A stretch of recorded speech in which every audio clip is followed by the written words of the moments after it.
Thanks very much, Crystal, for this very kind introduction and also for organizing this wonderful event. It's a great pleasure to be able to give a small talk here today, indeed about Archias as a migrant poet, and we will be comparing two different perspectives, that of Cicero and that of the Greek Anthology. I hope you can hear me well. This presentation, like every good speech, will consist of 5 parts, also like the Proarchia, as we said a moment ago. First, I will briefly introduce Archias as a poet who moved between Antioch, Greece, and Rome. Then we will introduce the category of migrant literature in the late Roman Republic and the early Empire, to which one could also count Archias poetry. We will briefly say what we know about Archias as a migrant poet. Then I will try to see what Cicero tells us about Archias as a migrant. What does Cicero tell us about the migration of this poet? And finally, we will look at the Greek poems in the Greek Anthology, and 2 poems in particular ascribed to Archias, possibly our Archias, on seafaring. Archias came from Antioch in Syria. He migrated to Rome and then became a Roman citizen, if Cicero is right. And as we have just heard, in 62 BCE, he was accused of having assumed the Roman citizenship illegally. Cicero defends him. He says Archias is a Roman citizen, and even if he is not, he should be granted Roman citizenship. Now, scholars refer to Archias sometimes as a Greek poet, sometimes as a Syrian poet, sometimes as a Greco-Syrian poet. Cicero, at the same time, presents Archias very clearly as a Roman citizen. So how should we understand Archias and his identity? Was he Syrian? Was he Greek? Was he Roman? Or was he something in between? Who was he and how can we understand his identity or identities? That's what I would like to ask and perhaps answer a little bit today. In the late Roman Republic, Rome was not only the political and cultural capital of the world, it was also the destination of countless migrants who arrived every day from overseas. Among these many migrants were, of course, slaves, soldiers, merchants, diplomats, and there were also intellectuals, including poets and writers. And here you can see some examples from the late Republic and the early Empire of poets and writers who moved to Italy. For example, Philodemus of Gadara, also in Syria, whose writings have been found and preserved on the carbonized scrolls in Herculaneum. He was a migrant writer. A little bit later, Dionysius of Halicarnassus came to Rome in 30 BCE as a teacher of rhetoric and historian. Strabo came from Amasia in Pontus, north of Asia Minor, Anatolia, and also settled in Rome. And a little bit later, also the Apostle Paul moved at the end of his life to Rome. All of those people were writing in Greek, and all of them were originally from the eastern part of the Mediterranean, and all of them moved to Rome. Are these writers Syrian and Asian, or are they Greek, or are they Roman? A recent approach suggests that we could perhaps understand these people as writers of migrant literature. Migrant literature in antiquity, just as today, is characterized by a certain in-betweenness. Not only these people themselves, but also their works move between identities and between perspectives. Local, Greek, they all embrace a Greek cultural identity by presenting them as part of a Greek tradition of literature and thinking, and paideia, and also Roman identity. So there's a kind of triangle, as you see. Now, could we, the question, so could we also present Aulus Licinius Archias of Antioch as a migrant writer? And could we also say that his works were characterized by this in-betweenness that has been identified in the works of other migrant writers of antiquity? That is a question that is difficult to answer because we do not have any texts that can be securely attributed to Archias. If you look a moment at his full name as presented here, that does give an indication because Aulus Licinius Archias of Antioch has a Roman element, a Greek element, and also a local element. However, Cicero in Pro Archia never uses this full name. He always refers to the poet either by his Roman name, Aulus Licinius, emphasizing, of course, his Roman identity, or as Archias, emphasizing his Greek identity. So possibly suppressing any Syrian connections that Archias might have.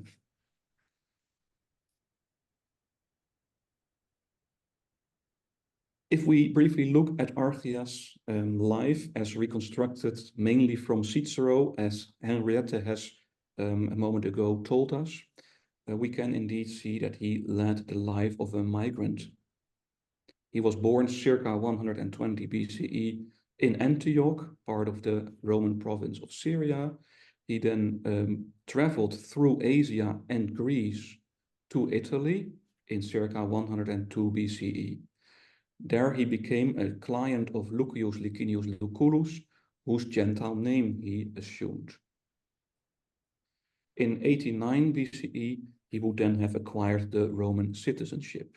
And in 62 BCE, he was accused of having assumed this citizenship illegally, and he was then defended by Cicero.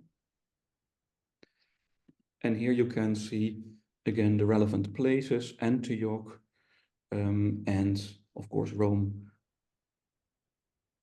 And this is the map that I borrow from Henriette, who showed it before with some of the other places that Cicero mentions, to which we will come in a moment. So what does Cicero say about the travels of Archias and about his migration? Cicero tells us that Archias was born in Antioch, and he calls this city the seat of learned men and of liberal sciences.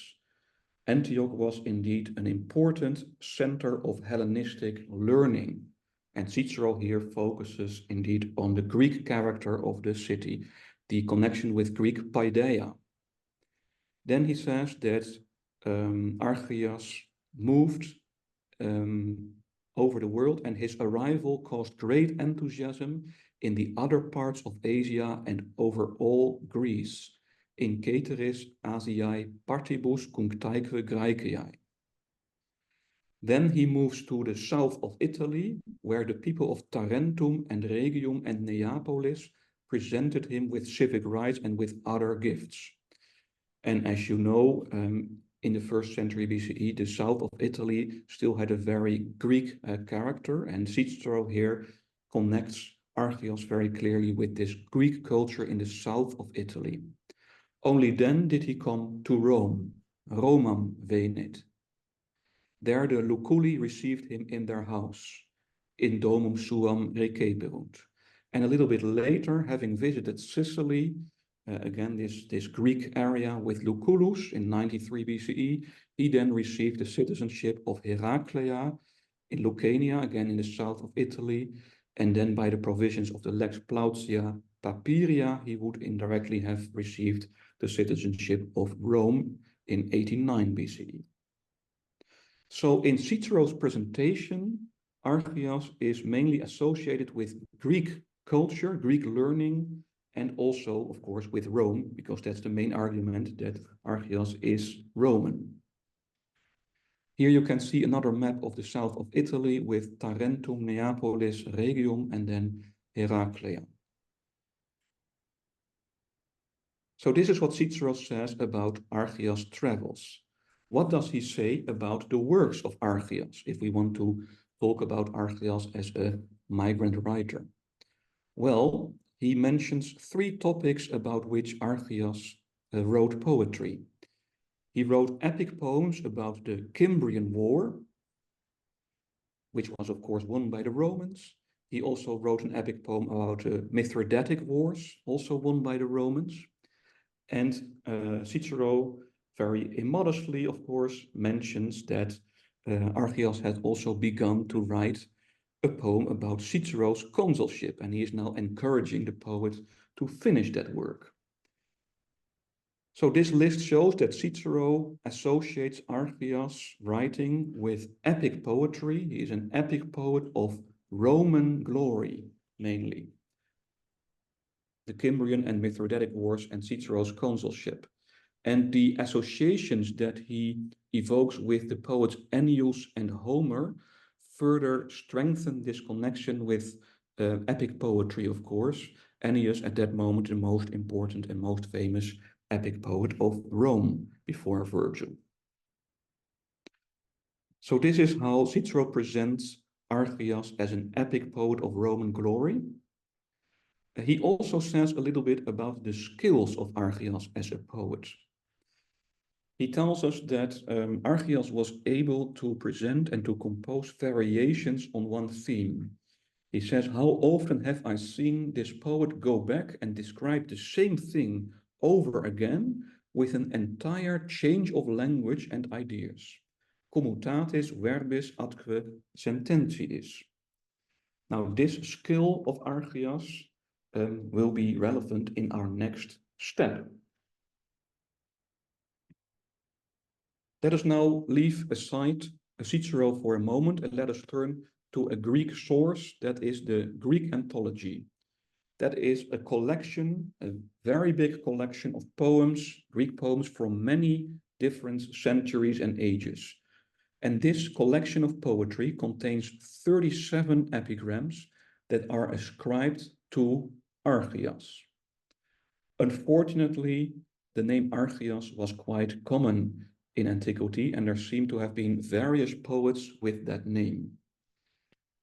In some cases, the poems ascribed to Archias are ascribed to Archias without any further qualification. They are just by Archias. In other cases, the name of Archias is qualified. So there is an Archias of Macedon, an Archias of Byzantium, an Archias of Mytilene. There is a younger Archias, and there is Archias the grammarian. Most of these Archias are probably not our Archias of Antioch, and Antioch is never mentioned as a qualification of Archias in the Greek Anthology. However, Archias of Antioch was, of course, a famous man in Rome, and many of these poems in the Greek Anthology were also put together in Rome. Gau and Page conclude that there is an obvious likelihood that he, Aulus Licinius Archias of Antioch, was included in the Garden of Meleager, an earlier collection of Greek epigram, and that some of the epigrams ascribed to Archias without qualification are his work. So some of the epigrams in the Greek Anthology might or are likely to be the work of Archias.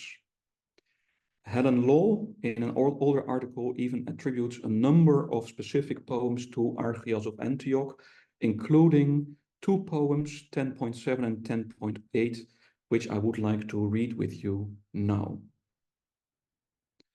So, two poems by Archias on seafaring, possibly by Archias of Antioch, and I would like to emphasize this again. It is absolutely not certain that these poems are by the Archias defended by Cicero, but it is possible.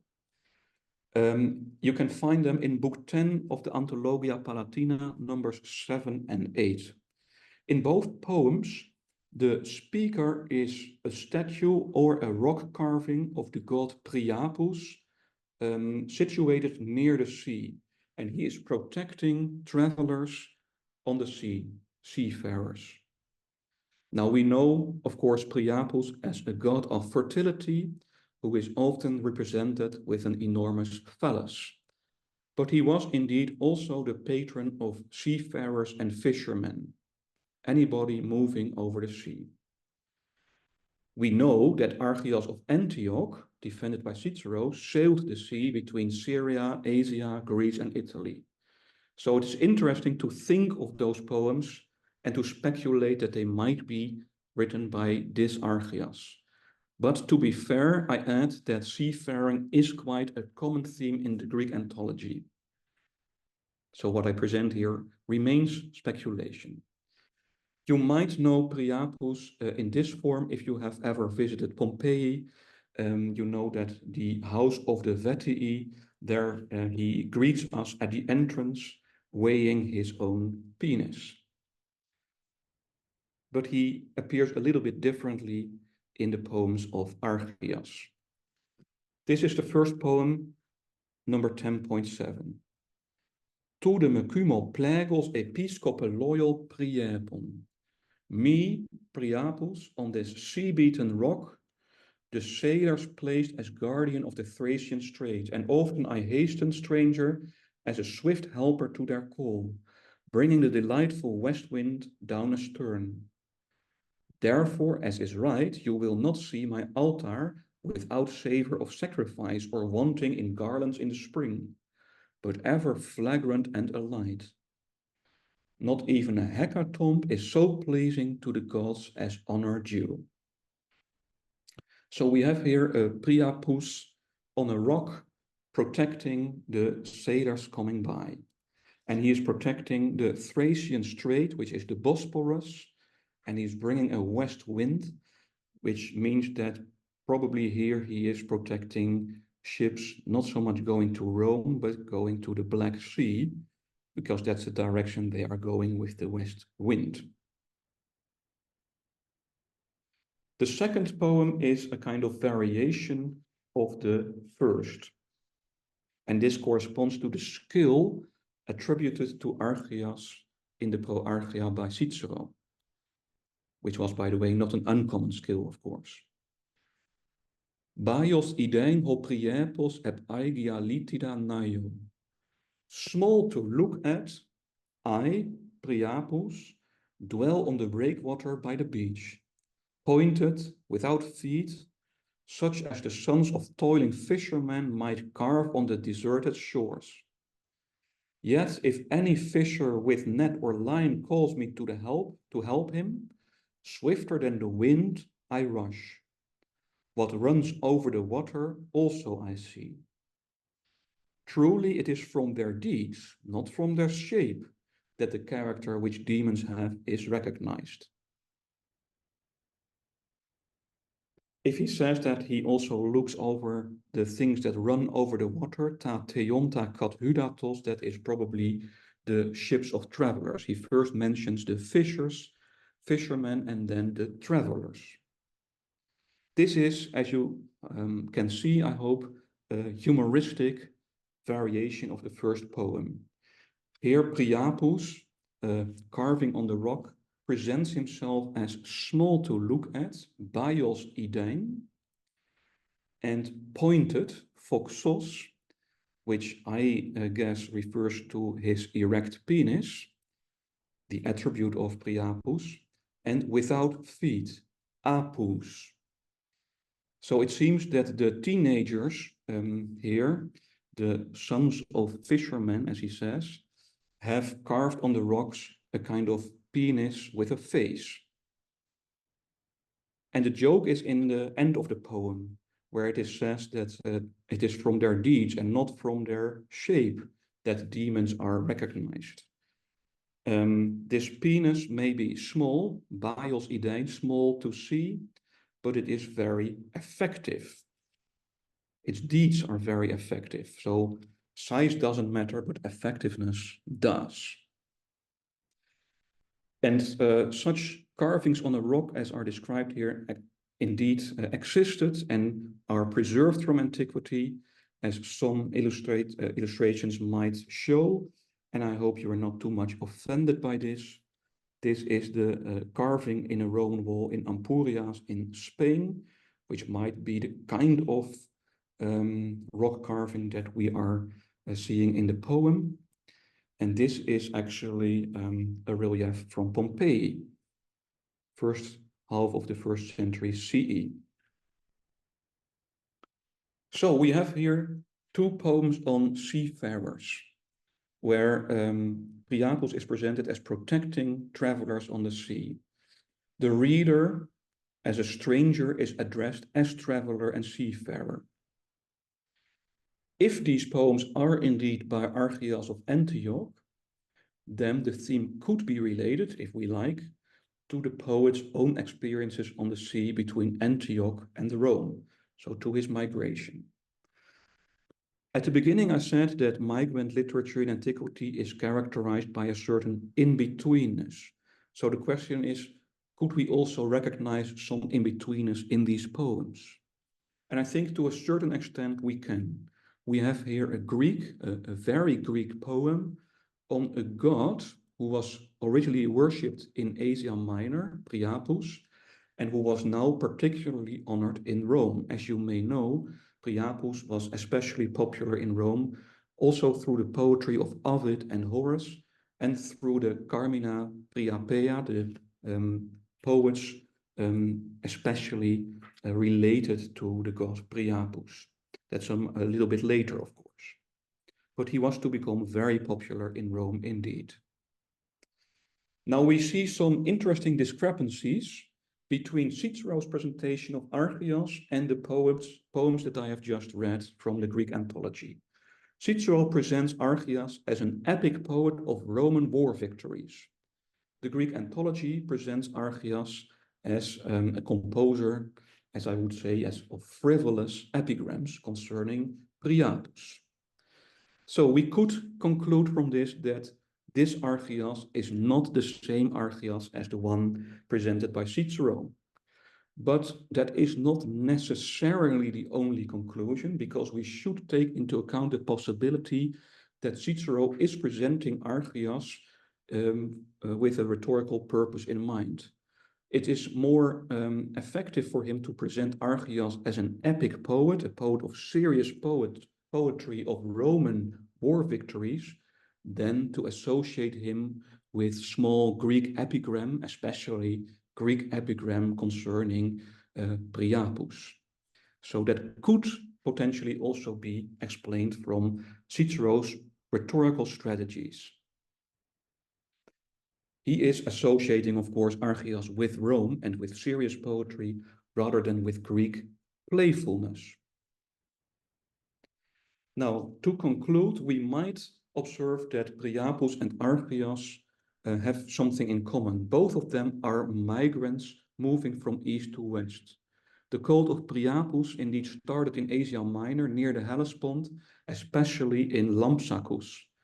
But he then spread over the world and became especially popular in Rome. So Priapus, like Archias, moved from east to west. Both of them moved between cultures, and in the end, both Priapus and Archias became very Roman and especially famous in Rome.